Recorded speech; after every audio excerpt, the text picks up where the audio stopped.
Bonjour.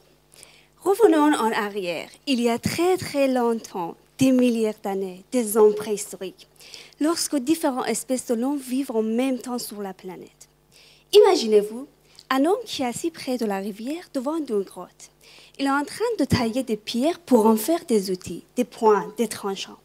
Tandis que l'autre, un peu plus loin, il fabrique des outils aussi avec des pierres, mais en utilisant des techniques différentes.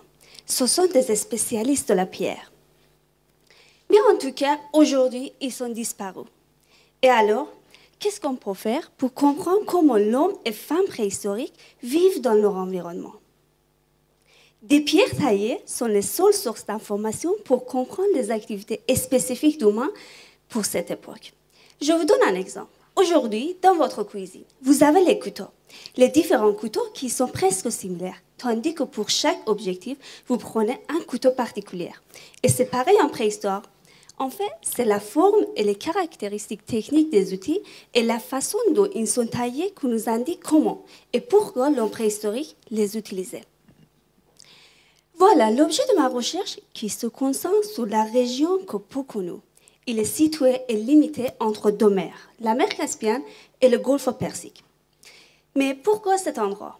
Bien sûr, la position particulière de cet endroit, ce qui rend l'hypothèse qu'il pourrait être utilisé comme un voie migratoire qui relie Est et l'Ouest.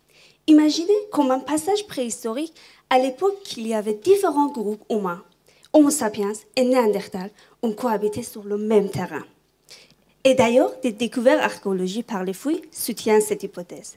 On voit les technologies lithiques différentes les unes les autres.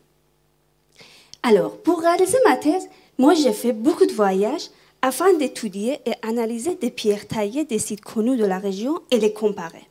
Mon objectif est d'identifier la technologie et les activités qui ont été menées dans chaque site et aussi de voir s'il y a des points communs ou relations culturelles entre eux. Et tout ça pour arriver à une nouvelle vision des peuplements préhistoriques. Ainsi donc, à ce jour, les résultats que nous avons concernant l'analyse technologique nous permettent de dire que l'Est et le Sud de la mer Caspienne étaient des carrefours où les deux complexes techniques ont pu se rencontrer. Et c'est la mise en évidence de cette variation dans la culture matérielle que nous donne la mesure de l'alternité et de la complexité des peuplements pendant cette époque. Merci.